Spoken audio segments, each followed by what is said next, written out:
আগামী ডিসেম্বরের মধ্যে জাতীয় নির্বাচন আয়োজনে কাজ করছে সরকার। গতকাল সোমবার বিএনপির প্রতিনিধি দলকে এই কথা জানিয়েছেন প্রধান উপদেষ্টা ডক্টর মোহাম্মদ ইউনূস। অধ্যাপক ইউনূসের সঙ্গে বৈঠকে দেশের চলমান পরিস্থিতি নিয়ে উদ্বেগ জানিয়েছেন বিএনপি। বলেছে সাম্প্রতিক ঘটনার দায় এড়াতে পারে না সরকার। এছাড়া অপারেশন ডেভিল হান্ট অহেতুক হয়রানি না করার আহ্বানও জানিয়েছে দলটি। প্রধান উপদেষ্টার সঙ্গে বৈঠক করতে সোমবার সন্ধ্যা ৬টার দিকে তার বাসভবন যমুনায় আসে বিএনপির ৩ সদস্যের প্রতিনিধি দল। মহাসচিব মির্জা ফখরুল ইসলাম আলমগীরের সঙ্গে সেখানে ছিলেন স্থায়ী কমিটির সদস্য সালাউদ্দিন আহমেদ এবং অবসরপ্রাপ্ত মেজর হাফিজউদ্দিন আহমেদ। ৭:৩০ পর্যন্ত চলে এ বৈঠক। পরে বিএনপি মহাসচিব মির্জা ফখরুল ইসলাম আলমগীর জানান, দেশের চলমান পরিস্থিতি নিয়ে তারা প্রধান উপদেষ্টার কাছে উদ্বেগ জানিয়েছেন।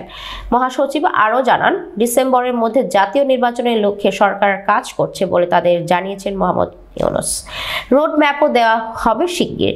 ডেভিল হান্ট অভিযানে কোনো নিরপরাধ মানুষের যেন হয়রানি না হয়, বৈঠকে সে আহ্বানও জানিয়েছেন বিএনপি।